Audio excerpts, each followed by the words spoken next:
الصلاۃ والسلام علیکہ یا سیدی یا رسول اللہ، الصلاۃ والسلام علیکہ یا سیدی یا حبیب اللہ وعلی آلکہ واصحابکہ یا سیدی یا محمد رسول اللہ۔ دوستو السلام علیکم ورحمۃ اللہ وبرکاتہ۔ برکات رمضان المبارک کی 9ویں نشست میں آج ہم جمع ہوئے ہیں۔ تو یہ نشست ہم کیوں لگا رہے ہیں؟ یہ علم غیب کے متعلق کہ حضور پاک صلی اللہ تعالیٰ علیہ وسلم علم غیب جانتے ہیں، یہ سنیوں کا عقیدہ اور ایمان ہے۔ جو بد مذہب ہیں وہ اس کے قائل نہیں ہیں، وہ کہتے ہیں حضور پاک صلی اللہ تعالیٰ علیہ وسلم کو علم غیب نہیں ہے۔ یہ نشست آج خاص ان لوگوں کے لیے ہے کہ جو لوگ حضور پاک صلی اللہ تعالیٰ علیہ وسلم کے علم غیب کے منکر ہیں، ان کو آج دلائل سے یہ بتایا جائے گا کہ علم غیب کے متعلق سنیوں کا عقیدہ اور ایمان کیا ہے۔ تو اس کے لیے ہمارے خاص جو مہمان ہیں، میرے استاد محترم جن سے میں نے علم دین حاصل کیا ہے، حضرت علامہ مولانا مفتی نوید احمد گولوی حسینی صاحب، ہم بڑے ادب سے گزارش کرتے ہیں کہ حضور آپ نے بہت مہربانی فرمائی کہ برکات رمضان المبارک کی نشست میں آپ نے ہمیں تشریف لائے آپ ہماری اس نشست میں، تو ہم آپ کے بہت شکر گزار ہیں۔ دوسرے جو ہمارے مہمان وہ ہیں محمد امتیاز احمد صاحب، جو کہ ہمیں حضور پاک صلی اللہ تعالیٰ علیہ وسلم کی نعت شریف سنائیں گے، اور سادے انداز میں نعت شریف ہوگی، اور بہت ہی اچھے اشعار ہمیں پیش کریں گے۔ تو ہم علم غیب کے متعلق سنی وہ کہتے ہیں کہ نبی پاک صلی اللہ تعالیٰ علیہ وسلم کو علم غیب ہے، ما کان و ما یکون کا جتنا بھی علم غیب حضور پاک صلی اللہ تعالیٰ علیہ وسلم کو ہے، اللہ تعالیٰ نے عطا کیا ہوا ہے۔ تو اس کے متعلق قرآن مجید کی میں ایک آیت پیش کرنا چاہتا ہوں۔ پارہ نمبر 4 ہے، سورہ آل عمران ہے، آیت نمبر 179 ہے۔ اللہ تعالیٰ کیا فرماتا ہے؟ ما کان اللہ لیطلعکم علی الغیب ولکن اللہ یجتبی من رسلہ من یشاء فآمنوا باللہ ورسلہ وَإِن تُؤْمِنُوا وَتَتَّقُوا فَلَكُمْ أَجْرٌ عَظِيمٌ۔ اللہ تعالیٰ نے کیا ارشاد فرمایا کہ ہم مطلع کرتے ہیں غیب پر، وَلَكِنَّ اللَّهَ يَجْتَبِي مِن رُّسُلِهِ، اپنے رسولوں میں سے جسے چاہیں چن لیتے ہیں، یعنی ان کو غیب عطا فرما دیتے ہیں۔ یہ اللہ تعالیٰ کا قرآن ہے کہ ہم رسولوں میں سے جس کو چاہیں ان کو چن کے علم غیب عطا فرما دیتے ہیں۔ تو یہ آیت پاک کس موقع پر نازل ہوئی؟ علامہ ابن کثیر علیہ الرحمہ کی تفسیر اور علامہ ابن حجر علیہ الرحمہ اور باقی تفاسیر میں اس آیت پاک کا شان نزول کچھ یوں بیان کیا گیا کہ حضور پاک صلی اللہ تعالیٰ علیہ وسلم، حضور میں آپ کو سبق سنا رہا ہوں کہ حضور پاک صلی اللہ تعالیٰ علیہ وسلم آپ ممبر شریف پر چڑھے، آپ نے فرمایا کہ مجھ پر میری امت اس طرح پیش کی گئی جس طرح کہ آدم علیہ السلام پر یہ سارا جہان پیش کیا گیا۔ تو حضور پاک صلی اللہ تعالیٰ علیہ وسلم نے فرمایا تو میں جان گیا کہ کون مجھ پر ایمان لائے گا اور کون مجھ پر ایمان نہیں لائے گا۔ حضور پاک صلی اللہ تعالیٰ علیہ وسلم نے جتنی بھی مخلوق تھی سب کے متعلق فرمایا کہ مجھ پر میری امت کو پیش کیا گیا اور میں جان گیا کہ کون مجھ پر ایمان لائے گا اور کون مجھ پر ایمان نہیں لائے گا۔ تو یہ ہے حضور پاک کے علم غیب۔ قیامت تک جتنی بھی امت حضور کی ہوگی، حضور پاک جانتے ہیں یہ مجھ پر ایمان لایا تھا اور یہ مجھ پر نہیں لایا تھا۔ تو یہ حضور پاک صلی اللہ تعالیٰ علیہ وسلم نے جب ارشاد فرمایا تو منافقین جو لوگ تھے وہ حضور پاک صلی اللہ تعالیٰ علیہ وسلم کے علم پر اعتراض کرنے لگے کہ ہم منافق ہو کہ ان کے ساتھ رہ رہے ہیں، تو ان کو ہمارا تو پتہ نہیں ہے، تو پچھلی آنے والی نسلوں تک یہ کہہ رہے ہیں کہ میں جانتا ہوں کہ وہ ایمان لائیں گے یا نہیں لائیں گے، تو یہ ہمارے معاملے میں تو جانتے نہیں ہیں۔ تو جب حضور پاک صلی اللہ تعالیٰ علیہ وسلم کو پتہ چلا، حضور پاک صلی اللہ تعالیٰ علیہ وسلم نے ممبر شریف پر چڑھ کے ارشاد فرمایا لا تسألونی عن شیء فیما بینکم و بین الساعۃ الا نبأتکم بہ۔ حضور پاک صلی اللہ تعالیٰ علیہ وسلم نے فرمایا تم اب سے اور قیامت تک جو بھی معاملات ہیں مجھ سے پوچھ سکتے ہو، نباتکم میں تمہارے سامنے بیان فرماؤں گا۔ تو حضور پاک کو علم غیب ہے تو آپ بیان فرمائیں گے نا، جب علم غیب نہیں تو آپ کس طرح اتنا معاملہ وہ بیان فرما سکتے ہیں؟ تو اس وقت جب یہ آپ نے ارشاد فرمایا عبداللہ بن حذافہ سہمی آپ کھڑے ہوئے، آپ نے عرض کی حضور میرے والد کا نام بتائیں آپ. تو حضور پاک صلی اللہ تعالی علیہ وسلم نے فرمایا آپ کے والد کا نام حذافہ ہے.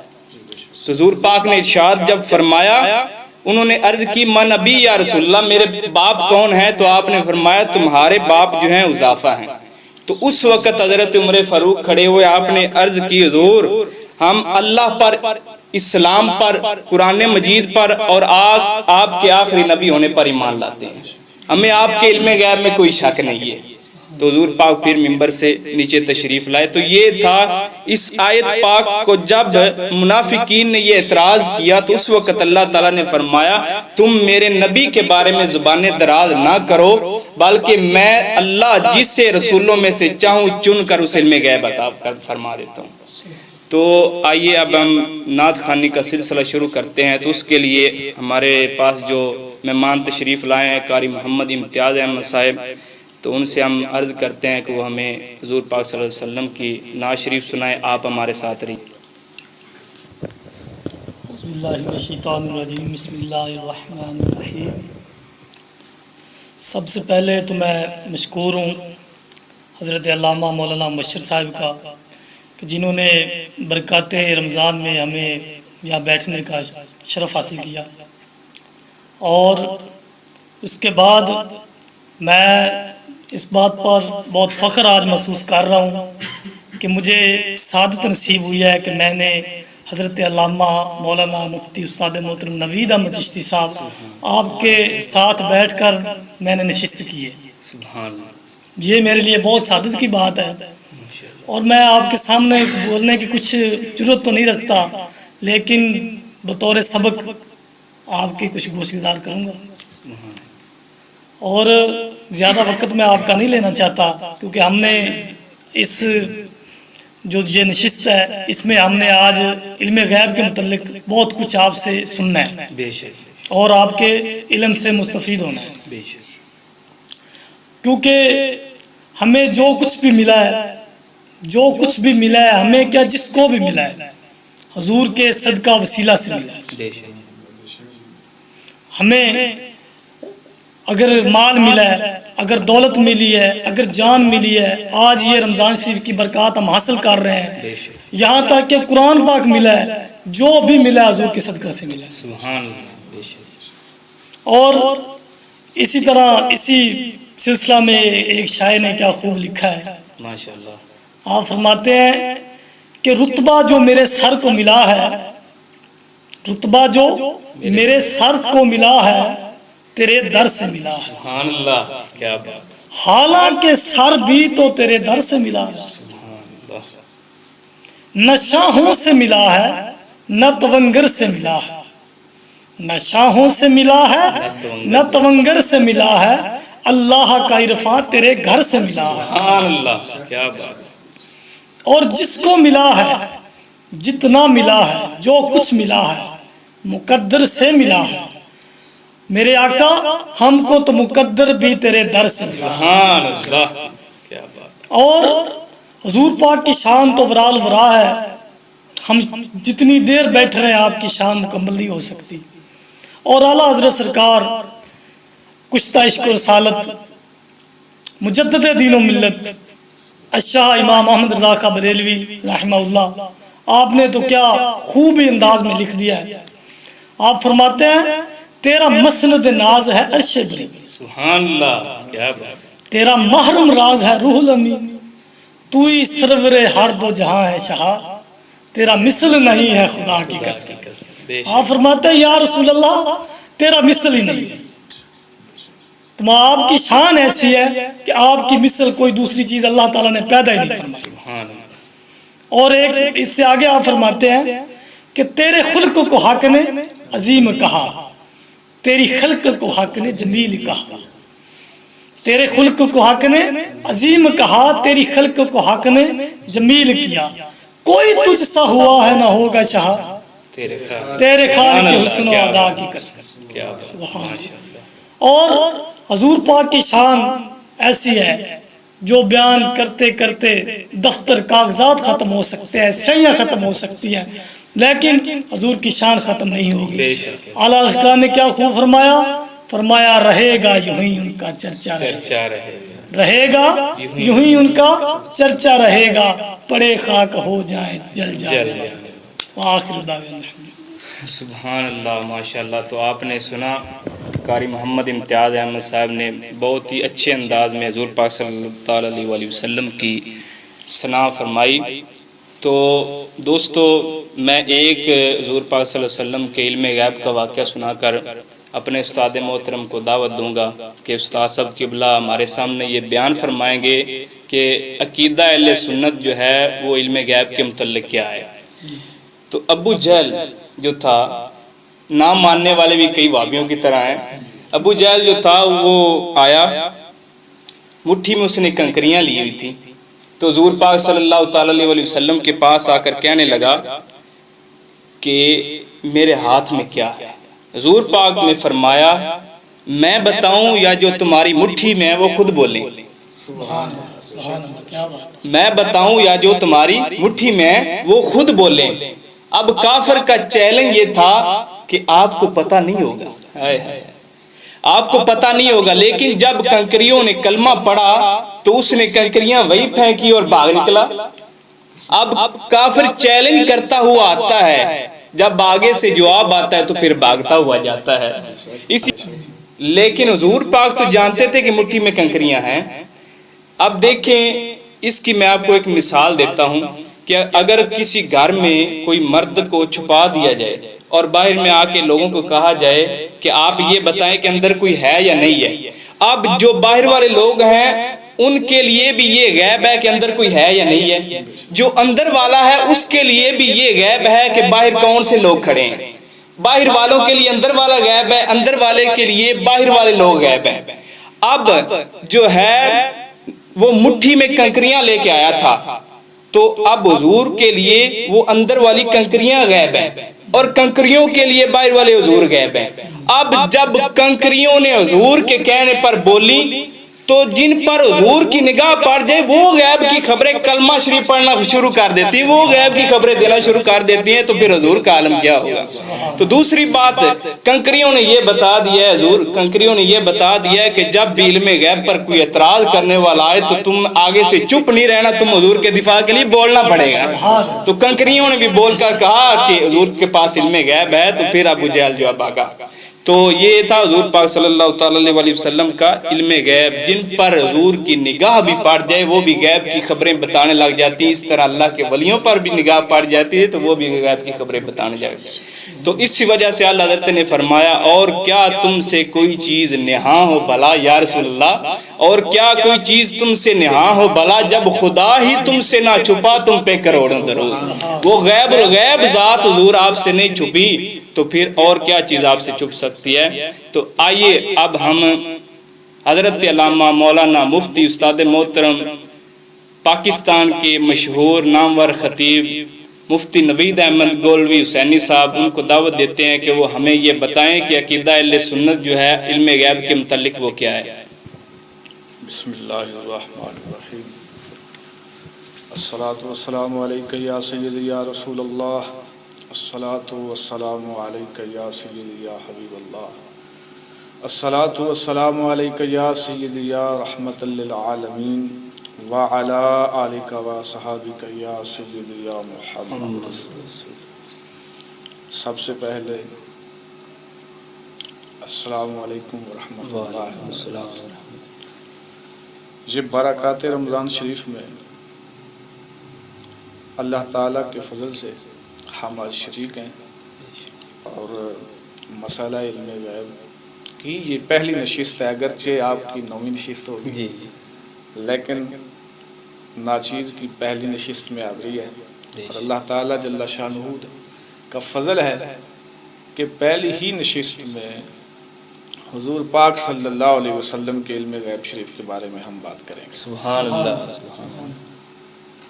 سب سے پہلے میں مسئلہ علم غیب کو بیان کرنے سے پہلے ایک ضروری بات آپ کے سامنے وہ یہ پیش کرنا چاہتا ہوں جس کا مسائل شرعیہ میں سے ہر مسئلے کے ساتھ تعلق ہوتا ہے، جس کو جب ہم سمجھ لیں گے تو اس کے بعد ہمیں یہ پتہ چل جائے گا کہ علم غیب کا مسئلہ کتنا ہے کہ جس کو نہ ماننے والا کافر ہوتا ہے، اور کتنا علم غیب کا مسئلہ ہے کہ اس کو نہ ماننے والا اہل سنت سے خارج ہوتا ہے، اور وہ کس درجے کا مسئلہ ہے جس مسئلے میں ائمہ اہل سنت کا خود اختلاف ہے، اس کو ماننا نہ ماننا، ماننے والے اور نہ ماننے والے پر کسی طرح کا کوئی حکم نہیں چلے۔ سبحان اللہ۔ یہی بات اعلیٰ حضرت بریلوی نے بیان فرمائی ہے کہ مسائل جو ہوتے ہیں نا، ان کی 3 قسمیں ہوتی ہیں۔ پہلی قسم وہ مسائل جو ضروریات دین کے ساتھ تعلق رکھتے ہیں، بے شک، یعنی وہ مسائل کے جن کے ماننے کے بغیر انسان مسلمان ہی سرے سے نہیں ہو سکتا۔ بے شک، یعنی وہ مسائل، ایک قسم مسائل کی وہ ہے کہ ان کا ضروریات دین سے تعلق ہے، ان کو ماننا ہر کلمہ گو کا فرض ہے۔ اگر ان مسائل میں سے کسی کو نہیں مانے گا، اگرچہ کلمہ زبان سے پڑھتا بھی رہے، وہ مسلمان نہیں ہوگا۔ بے شک، اس کو کہتے ہیں ضروریات دین۔ مسائل میں سے پہلی قسم ہوا ہے کہ جن کا ضروریات دین سے تعلق ہے، اور دوسری قسم جن کا تعلق ضروریات مذہب حق اہل سنت و جماعت سے ہے۔ سبحان اللہ، کہ جن کا ماننا اہل سنت کے لیے ضروری ہے، اگر نہیں مانے گا تو اہل سنت سے خارج ہوگا، بد مذہب اور گمراہ ہوگا۔ بے شک، اور تیسرے مسائل وہ ہیں جو ائمہ اہل سنت میں مختلفی ہوتے ہیں، بے شک، یعنی ان کا آپس میں ہی اختلاف ہوتا ہے، کچھ اس کے قائل ہوتے ہیں، کچھ اس کی نفی کرتے ہیں۔ صحیح، یہ ایسے مسائل ہوتے ہیں، ان کو فروعی مسائل کہتے ہیں۔ جی، فروعی، یہ فروعی مسائل ہوتے ہیں، ان میں ائمہ کا، اہل سنت کا، ائمہ اہل سنت کا آپس میں اختلاف ہو جاتا ہے، بے شک، لیکن کسی پر شرعی کوئی فتویٰ نہیں چل سکتا۔ جی، پہلی جو 2 قسمیں ہیں، وہ مسائل جن کا ضروریات دین سے تعلق ہے، یہ بھی عقیدے کا مسئلہ ہے، جی، اور یہ ایسا عقیدہ ہے جس کو ماننا مسلمان ہونے کے لیے ضروری ہے۔ بے شک، اور دوسری قسم جس کا ضروریات مذہب اہل سنت سے تعلق ہے، یہ بھی عقیدے کا مسئلہ ہے، جی، اور یہ ایسا مسئلہ ہے جس کو ماننا سنی ہونے کے لیے ضروری ہے۔ سبحان اللہ، مسائل کی 3 قسم۔ اسی طرح مسئلہ علم غیب جو ہے، اس کی بھی 3 قسمیں ہیں، اللہ، اس کی بھی 3 قسمیں ہیں۔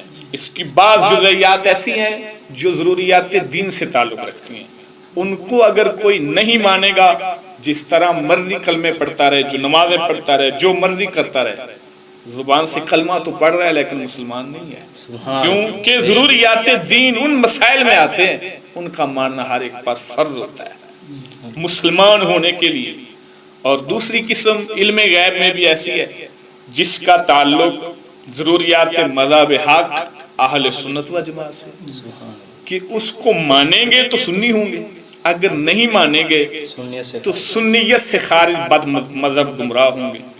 اور تیسرے مسائل علم غیب میں بھی اس طرح کے ہیں جس میں ائمہ اہل سنت کا آپس میں اختلاف ہے، کچھ ان کے قائل ہیں، کچھ نہیں ہیں۔ میں یہاں پر ایک بات اور آپ کے سامنے پیش کرتا جاؤں جی، کہ بعض اوقات منکرین لوگ مسئلہ علم غیب میں ہمارے اماموں کی جانب سے دلائل پیش کرنے کی کوشش کرتے ہیں۔ جی، ایسی بات ہے، یہ فلاں امام نے تمہارے نے لکھا، فلاں سنی امام نے لکھا کہ حضور علم غیب نہیں جانتے تھے۔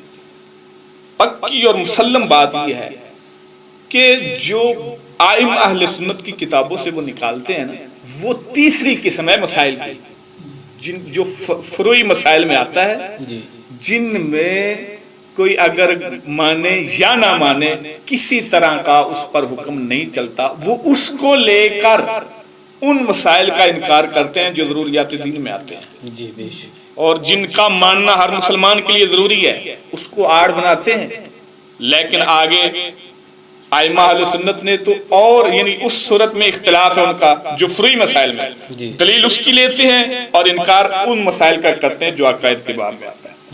لہذا آج کے بعد اگر کوئی بھی منکرین میں سے ہمارے ائمہ اہل سنت میں سے کوئی ایسی دلیل پیش کرنے کی کوشش کرے تو آپ یہ سمجھ جائیں کہ جو یہ بات کر رہا ہے نا ہمارے ائمہ اہل سنت میں سے عقیدے کے باب میں کسی کا کسی سے کوئی اختلاف نہیں ہے. لہذا میں اس بات کو لمبی نہیں کرتا, میں امید رکھتا ہوں آپ کو یہ بات سمجھ آ گئی ہوگی کہ پہلے مسائل کی 3 قسمیں ہیں, اسی طرح مسئلہ علم غیب کی بھی 3 قسمیں ہیں, اور اس میں پہلی قسم جو ہے وہ ضروریات دین ہے جن کا ماننا ضروری ہے مسلمان ہونے کے لیے. میں وہ آپ کے سامنے پیش کرتا ہوں کون کون سی چیزیں علم غیب میں حضور پاک سرکار کے علم غیب میں آتی ہیں کہ جن کا ماننا ضروری ہوگا تب ہم مسلمان ہوں گے. سب سے پہلی بات یہ ہے کہ اللہ تعالیٰ کی ذات کے علاوہ کسی دوسرے کے لیے ایک ذرے کا علم ذاتی بھی اگر کوئی مانے گا, چاہے حضور پاک سرکار یا کوئی نبی کوئی ولی کوئی بھی ہے, اللہ تعالیٰ کی ذات کے علاوہ ذاتی علم کسی کا ماننا, تھوڑی سی ذاتی پر ذاتی کا مطلب یہ ہے کہ اللہ کی عطا کے بغیر خود اپنی جانب سے کسی نے عطا نہیں کیا, اللہ تعالیٰ دیا نہیں ہے ان کو, ان کا اپنا ذاتی علم ہے. یہ اللہ کی عطا کے بغیر اللہ کے علاوہ کسی کے لیے ایک ذرے کا علم ماننا یہ بھی کفر ہے. یہ عقیدہ اہل سنت ہے کہ غیر خدا کو یعنی اللہ کے علاوہ کسی کو جو بھی ملا ہے وہ اللہ تعالیٰ نے عطا فرمایا. یہ ضروریات دین میں آتا ہے, سب سے پہلے یہ بات ہے. اور اس کے بعد دوسری بات یہ ہے کہ اللہ تعالیٰ کے علاوہ جتنی مخلوق ہے ان کا علم اللہ تعالیٰ کے معلومات کا احاطہ نہیں کر سکتا, معلومات الہیہ کا احاطہ نہیں کر سکتا.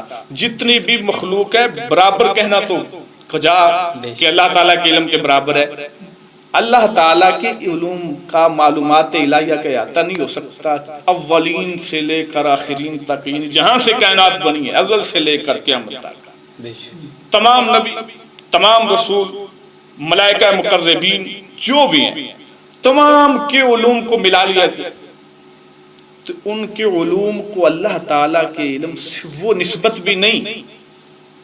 میں مثال کے طور پر بات کرتا ہوں, جس طرح سمندر ہوں نا, سمندر ہزاروں سمندروں میں سے ایک قطرہ پانی کا لے لیا جائے, ہزاروں سمندروں کے سامنے پانی کے ایک قطرے کا کروڑواں حصہ, اس کو پھر بھی سمندروں سے کچھ نہ کچھ مناسبت ہے کیونکہ سمندر اور یہ اس کا ایک قطرے کا جو کروڑواں حصہ ہے یہ دونوں ایسی چیزیں ہیں جن کی کچھ حدیں ہیں.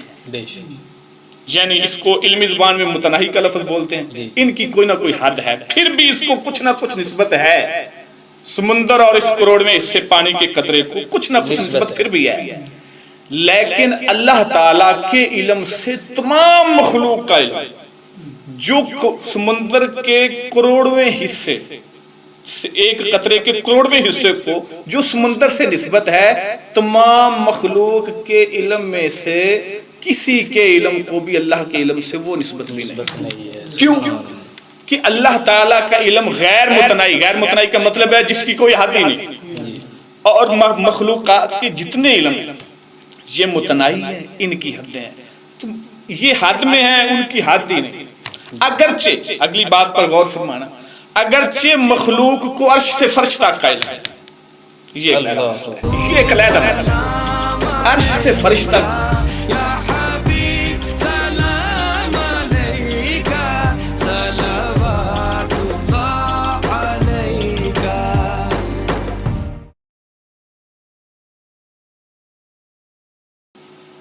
جس طرح اللہ حضرت بریلوی فرمایا سر عرش پر ہے تیری گزر, سبحان اللہ, دل فرش پر ہے تیری نظر, اللہ ملکوت و ملک میں کوئی شے نہیں وہ جو تجھ پہ آیا.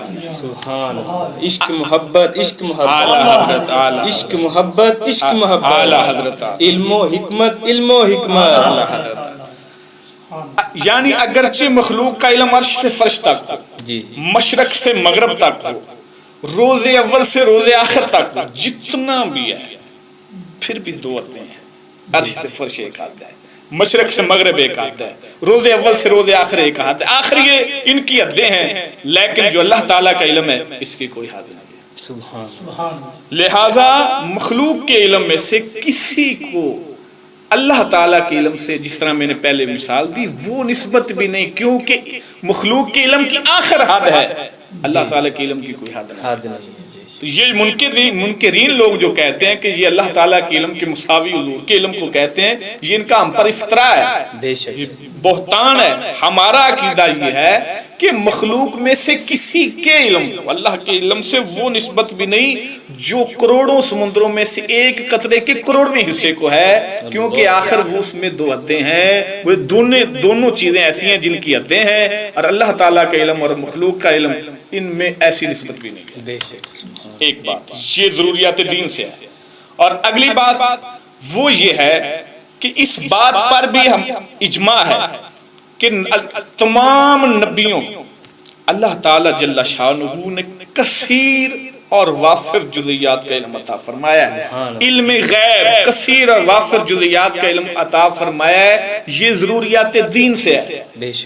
تمام نبیوں کو، ہمارے نبی پاک صلی اللہ علیہ وسلم کا تو کیا کہنا نا، تمام انبیاء کرام علیہ السلام کو اللہ تعالیٰ نے کثیر اور وافر جزیات کا علم عطا فرمایا ہے، یہ ضروریات اہل دین سے ہے۔ جو اس بات کا منکر ہے وہ سرے سے نبوت کا ہی منکر ہے، اور وہ دائرہ اسلام سے خارج ہوگا۔ اس کے بعد کا جو منکر ہوگا، ہاں جی، کثیر جزیات تمام نبیوں کو، ہمارے نبی پاک کی تخصیص نہیں ہے اس بات میں، آپ کے بارے میں آگے چلتا ہوں کہ ہمارے پاک مدینے کے تاجدار تو آپ کی تو پھر کیا بات ہے، تمام نبیوں کو کثیر اور وافر جزیات کا اللہ تعالیٰ نے علم عطا فرمایا۔ جو اس بات کا منکر ہے وہ سرے سے نبوت کا منکر ہے، اور وہ اسلام سے خارج ہے۔ اور اس سے اگلی بات وہ یہ ہے کہ جس طرح اس بات پر جو پہلے میں نے آپ کے سامنے پیش کی ہے اس پر اجماع ہے، اس پر بھی اجماع ہے کہ یہ جو اللہ تعالیٰ کا خاص فضل ہے علم غیب والا، یہ فضل الہی ہے نا، تمام نبیوں کو حاصل ہے، یہ ہمارے پاک مدینے کے تاجدار صلی اللہ علیہ وسلم کو بدرجہ اتم اور اکمل حاصل ہے۔ سبحان اللہ، یعنی یہ فضل جلیل اور یہ اللہ تعالیٰ کا عظیم فضل حضور پاک صلی اللہ علیہ وسلم کو تمام سے بڑھ کر حاصل ہے۔ جو اس بات کو نہ مانے وہ بھی اسلام سے خارج ہے، وہ بھی کافر ہے۔ یہ بات بھی ضروریات دین میں آتی ہے، یہ بات سمجھ آئی؟ یہاں تک یہ وہ مسائل ہیں جن کا تعلق ضروریات دین سے۔ اور اگلی بات کہ یہ کہنا کہ زید عمر بچے، زید عمر بکر بچے، پاگل فلاں کا علم، حضور کے علم سے اس کو مشابہت دینی، جس طرح کو اشرف تھانوی نے حفظ الایمان میں لکھا ہے، یہ بھی کفر ہے، اور یہ ضروریات دین کا انکار ہے۔ ضروریات دین کا انکار ہے، حضور کی صریح توہین ہے، اور ایسا کہنے والا بھی دائرہ اسلام سے خارج ہوگا۔ یہ وہ باتیں میں نے آپ کے سامنے کی ہیں، ایک کہ اللہ تعالیٰ کا علم ذاتی ہے، اللہ کے علاوہ کسی کا علم ذاتی نہیں، اور دوسرا مخلوق کا علم جتنا بھی ہو وہ ہم آگے بتائیں گے ہمارا نظریہ کیا ہے اس بارے میں، عرش سے فرش، مشرق سے مغرب، روز اول سے روز آخر، پھر بھی اللہ تعالیٰ کے علم سے اس کو کوئی نسبت کسی طرح کی نہیں ہے۔ تیسرا، تمام نبیوں کو اللہ تعالیٰ نے کثیر اور وافر جزیات کا علم عطا فرمایا۔ اور چوتھی بات کہ اس فضل جلیل میں، یعنی جی اللہ تعالیٰ کا یہ جو فضل ہے علم غیب والا، اس میں ہمارے پاک نبی صلی اللہ علیہ وسلم کو بدرجہ اتم اور اکمل یہ فضل حاصل ہے، یعنی سب سے بڑھ کر آپ کو ملا ہے۔ سبحان اللہ۔ اور آگے یہ بھی میں نے آپ کے سامنے بیان کیا کہ حضور کے علم سے چپائیوں کو علم سے تشبیہ دینا، یا شیطان کے علم کو معاذ اللہ، جس طرح براہین قاطعہ میں اس نے لکھا، اس کو بڑھ کر بیان کرنا، یہ بھی ضروریات دین کا انکار ہے۔ یہاں تک جو مسائل ہیں یہ ضروریات دین سے تعلق رکھتے تھے، ان کا منکر کافر ہے، دائرہ اسلام سے خارج ہے۔ اور آگے میں دو صورتیں ایسی پیش کروں گا جن کا تعلق ضروریات مذہب حق اہل سنت سے۔ سبحان اللہ۔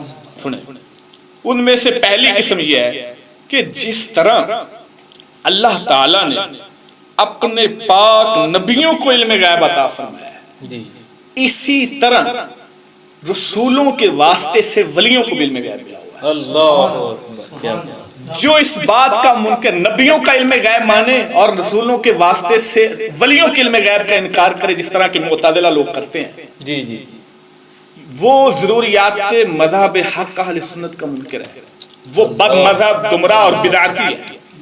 کیا یہ بات ماننا یہ بھی عقیدے کی بات ہے، لیکن پہلا عقیدہ وہ آپ سمجھ رہے ہیں وہ مسلمان ہونے کے لیے ضروری تھا، اور یہ وہ عقیدہ ہے جو سنی ہونے کے لیے کہ جس طرح نبیوں کو علم غیب حاصل ہے، اسی طرح ان رسولوں کے واسطے سے ولیوں کو بھی علم غیب حاصل ہے۔ اور اگلی بات، اللہ تعالیٰ نے اپنے محبوبوں کو، یہ جو مذہب حق اہل سنت و جماعت کی چیزیں ہیں جن کو ماننا ضروری ہے، ان میں سے دوسری جزئی جو ہے وہ یہ ہے کہ اللہ تعالیٰ نے اپنے خاص محبوبوں کو، خصوصاً حضور سید عالم صلی اللہ علیہ وسلم کو غیوب خمسہ میں سے، غیوب خمسہ آپ جانیں گے کہ بارش کا علم، جی جی، ماں کے پیٹ میں کیا ہے، کون کہاں مرے گا، کل کیا ہوگا، قیامت کب ہوگی، یہ غیوب خمسہ جو ہیں، پانچ علوم، یہ پانچ علوم جن کو کہتے ہیں، اللہ تعالیٰ نے اپنے خاص محبوبوں کو، خصوصاً حضور سید عالم صلی اللہ علیہ وسلم کو غیوب خمسہ میں سے بہت جزیات کا علم بخشا ہے۔ سبحان اللہ، جو یہ کہے کہ یہ جو پانچ علوم ہیں ان میں سے کسی جزئی کا علم حضور کو نہیں ہے، وہ اہل سنت سے کہتا ہے۔ جی جی، آگے دلائل ہم بیان کریں گے انشاءاللہ العزیز۔ یہاں تک یہ دو صورتیں وہ ہیں کہ ایک ولیوں کا علم رسولوں کے واسطے سے، اور دوسرا غیوب خمسہ کی بہت جزیات، جی ان کا علم یہ ماننا سنی ہونے کے لیے ضروری ہے۔ اور آگے کچھ صورتیں ہیں جن میں ائمہ اہل سنت کا اختلاف ہے، وہ یہ ہے کہ رسول پاک صلی اللہ علیہ وسلم کو قیامت کے دن کی تعیین کا علم ہے کہ کس دن قیامت ہو، اس میں اختلاف ہے۔ ہمارے ائمہ اکثر اس طرف جاتے ہیں یہ تیسری صورت ہے، یہ فرعی مسئلہ ہے، پہلے دو عقیدے کے مسئلے ہیں، سبحان اللہ، کہ قیامت کے دن کا حضور کو علم ہے۔ دلائل ہمارے ائمہ کرام اس طرف بھی بیان فرماتے ہیں اکثر، اور بعض دوسری سمت بھی جاتے ہیں۔ اور دوسرا کہ حضور پاک صلی اللہ علیہ وسلم کو بلا استثناء، کوئی کسی چیز کا استثناء نہیں ہے، غیوب خمسہ جو پانچ علم میں ہر جزئی کا علم ہے۔ پہلے جو ضروریات مذہب اہل سنت میں آتا تھا وہ یہ تھا کہ کثیر جزیات کا علم ہے، اگر بعض نکل بھی جائیں کوئی انکار بعض کا کرے، کثیر کو مان لے، وہ سنی رہ جائے گا۔ تو جو مسائل مختلفی میں آتے ہیں ان میں یہ ہے ہمارا نظریہ، ہمارے اکثر اماموں کا نظریہ کہ حضور پاک غیوب خمسہ میں سے ہر جزئی کو جانتے ہیں۔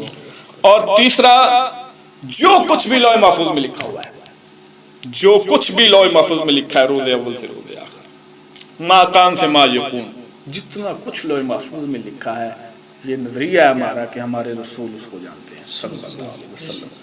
اور چوتھی بات، حضور پاک سرکار حقیقت روح کا علم بھی رکھتے ہیں۔ اور آخری بات اس میں یہ ہے کہ جو متشابہات ہیں قرآن پاک کے، متشابہات قرآنی ہیں، حضور اس کا بھی علم جانتے ہیں۔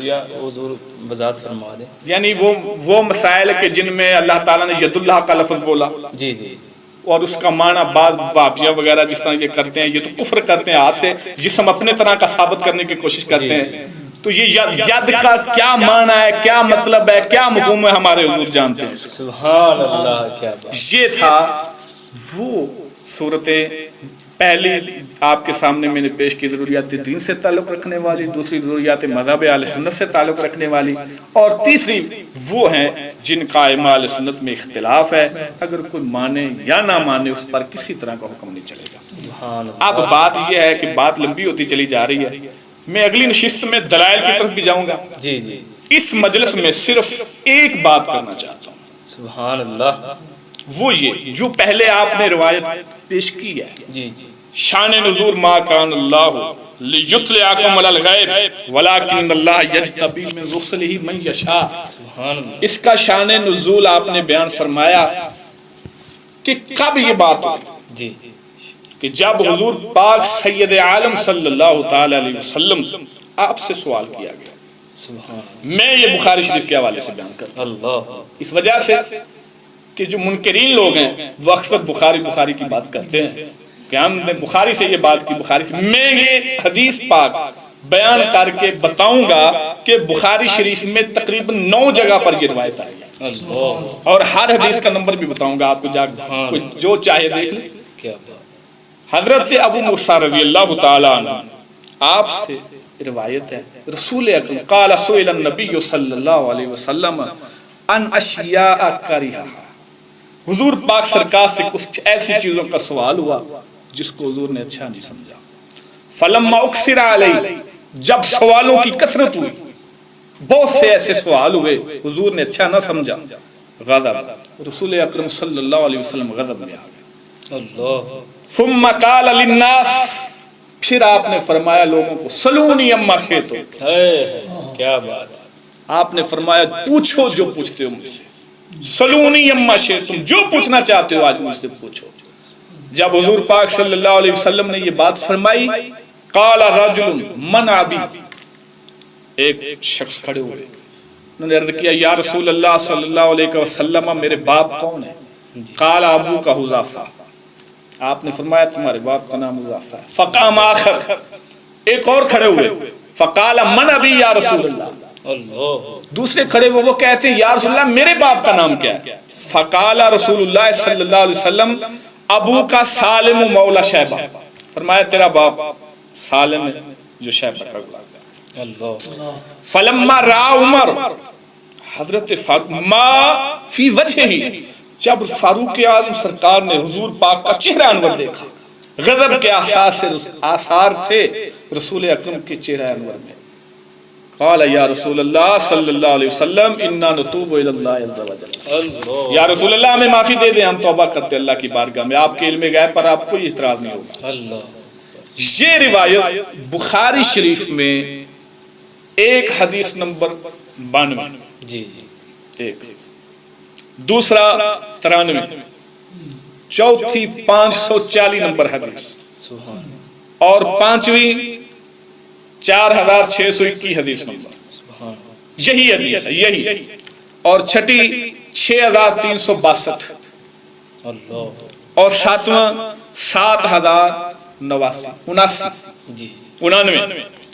اور آٹھواں 7291، اور اس کے بعد امام مسلم بخاری شریف کی ایک اور روایت ہے، اس میں کچھ الفاظ کا اضافہ ہے، وہ یہ ہے فقال انس رضی اللہ تعالیٰ عنہ فقام الیہ رجل، ایک اور شخص کھڑے ہو گئے، حضرت انس پاک فرماتے ہیں، وہ کہتے ہیں این مدخلی یا رسول اللہ، یا رسول اللہ صلی اللہ علیہ وسلم بتاؤ میں کہاں جاؤں گا، جنت جاؤں گا یا جہنم جاؤں گا؟ اللہ اکبر۔ فقال صلی اللہ علیہ وسلم النار، فرمایا تو جہنمی ہے۔ یہ بخاری شریف کی روایت 7294 نمبر ہے، اور مسلم شریف میں جو پہلے روایت میں نے آپ کے سامنے پیش کی ہے 6119، 6120، 21، 22، 23، 24، 25، یہی روایت ہے۔ اور اس کے بعد مسند امام احمد ابن حنبل، آپ نے اس روایت کو نقل کیا 12681 نمبر۔ اس کے بعد صحیح ابن حبان میں یہ روایت 106 نمبر۔ اس کے بعد المعجم الاوسط للطبرانی، ان کی یہ روایت 2698 نمبر۔ اس کے بعد مصنف عبد الرزاق، اس میں یہ روایت 20796، سبحان اللہ۔ اور اس کے بعد مصنف ابن ابی شیبہ، اس میں یہ روایت 31763 نمبر پر یہ روایت۔ اور ایک بات پر غور فرمانا، اس حدیث پاک سے کیا ثابت ہوتا ہے؟ ایک تو یہ ثابت ہوتا ہے کہ رسول اکرم صلی اللہ علیہ وسلم تمام چیزوں کو جانتے ہیں۔ بے شک آپ نے فرمایا سلونی اما شئتم، پوچھو مجھ سے جو پوچھتے ہو۔ یہاں پر منکرین لوگ بعض یہ کہتے ہیں کہ یہاں ما عموم ہے، یہاں سے شریعت کے مسائل مراد ہیں۔ حضور نے فرمایا مجھ سے جو مرضی شریعت کا مسئلہ پوچھ لو۔ تو بتاؤ اگر شریعت کے مسائل مراد تھے، سامنے بیٹھنے والے صحابہ تھے، حضور نے فرمایا سلونی اما شئتم، تو ایک صحابی کھڑے ہوئے عرض کرتے ہیں من ابی، میرا باپ کون ہے؟ دوسرے پوچھتے ہیں من ابھی میرا باپ کون ہے. تیسری روایت جو ایک کچھ الفاظ کے اضافے سے ہے اس میں یہ ہے کہ میرا ٹھکانہ کیا ہے. یہ کون سے شریعت کے مسائل ہیں؟ جتنے سوال ہوئے بخاری شریف فرما رہی ہے ان میں سے کوئی بھی شریعت کا مسئلہ نہیں ہے. 2 سوال ہمارے باپ کے بارے میں پوچھے گئے اور ایک اپنا ٹھکانہ پوچھا گیا ہم جنت جائیں گے یا جہنم جائیں گے. تو یہ بات واضح بتاتی ہے کہ رسول پاک صلی اللہ تعالی علیہ وسلم یہاں پر شریعت کے مسائل مراد نہیں لیے. آپ نے فرمایا ما سلونی اما شئتم، جو پوچھنا ہے آج پوچھ لو.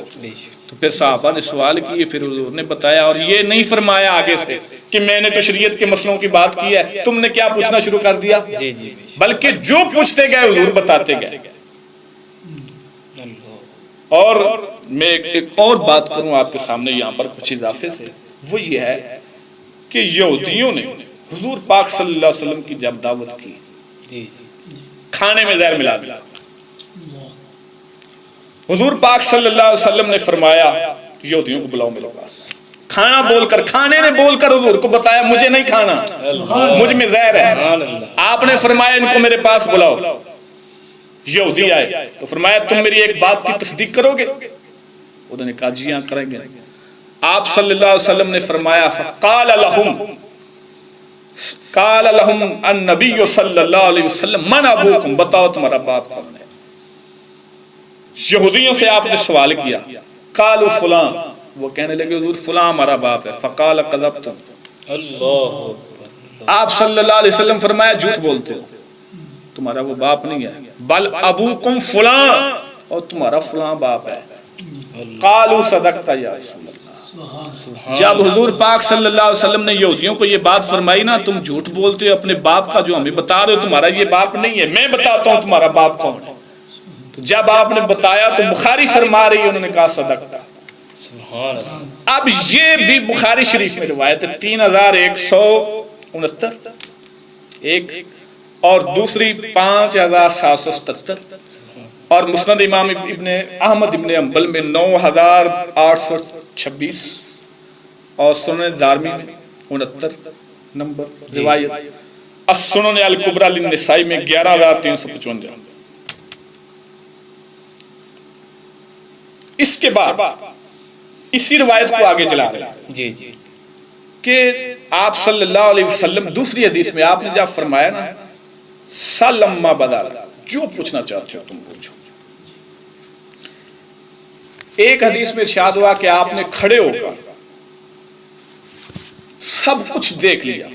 ثم قال ما من شیء، پھر آپ نے فرمایا کوئی شے ایسی نہیں لم اکن اریتہ فی مقامی، جس کو میں نے اس جگہ کھڑے ہو کر نہیں دیکھا. حتی الجنت والنار، سبحان اللہ، حتیٰ کہ میں نے جنت بھی دیکھ لی جہنم بھی دیکھ لی. سبحان اللہ.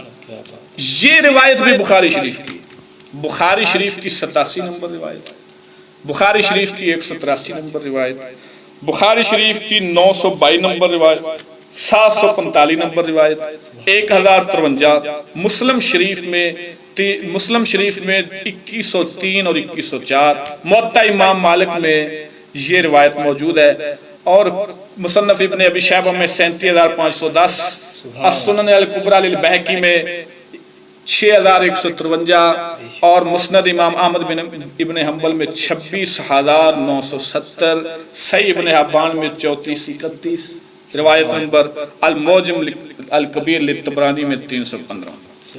اب صرف یہاں پر تھوڑی سی بات کر کے بات ختم کرتا ہوں. وہ یہ ہے کہ جب یہودیوں نے حضور کے سامنے اپنے باپ کا، اپنے جد کا نام غلط بتایا تو آپ صلی اللہ علیہ وسلم نے ٹوک دیا، فرمایا غلط کہتے ہو، کذب، جھوٹ بولتے ہو، اس کا نام یہ نہیں یہ ہے. یہودی فوراً مان گئے. قالوا صدقت یا رسول اللہ. اس کا مطلب یہ ہے کہ یہودی بھی جانتے تھے یہ اللہ کے رسول ہیں، انہوں نے جو فرما دیا یہ سچی بات ہے. اس کے بعد کہ وہ عربی پاک کی روایتیں جو پوچھنا چاہتے ہو، پھر صحابہ نے جو پوچھا وغیرہ وغیرہ. اس تمام باتوں سے یہ معلوم ہو رہا ہے یہ جو آخری روایت میں نے آپ کے سامنے پیش کی، فرمایا میں نے اس مقام پر کھڑے ہو کر سب کچھ دیکھ لیا، حتیٰ کہ جنت جہنم بھی دیکھ لی ہے. تو پھر وہ اعلیٰ حضرت کا وہی شعر جو میں نے پہلے پڑھا ہے، سر عرش پر ہے تیری گزر، دل فرش پر ہے تیری نظر، ملکوت تو ملک میں کوئی شے نہیں وہ جو تجھ پہ آیا نہیں. باقی انشاءاللہ پھر ہم حاضر ہوتے رہیں گے اور بات سے ہوگی مسئلہ علم غیب. تو دوستو ماشاءاللہ ہمارے استاد محترم حضرت علامہ مولانا مفتی نوید احمد گولوی صاحب نے بہت ہی اچھے انداز میں مسئلہ علم غیب اس کے متعلق گفتگو فرمائی کہ اہل سنت کا علم غیب کے متعلق کیا عقیدہ ہے، اور بے شمار دلائل کے ساتھ یہ ثابت کر دیا ہے کہ حضور پاک صلی اللہ تعالیٰ علیہ وسلم کو اللہ تعالیٰ نے علم غیب عطا فرمایا ہے. تو انشاءاللہ کل اور دلائل کے ساتھ جو ہے قرآن و حدیث کی روشنی میں انشاءاللہ ثابت کیا جائے گا کہ حضور پاک صلی اللہ علیہ وسلم کو اللہ تعالیٰ علم غیب عطا فرمایا ہے. انشاءاللہ اگلی نشست میں ملیں گے. السلام علیکم ورحمۃ اللہ وبرکاتہ.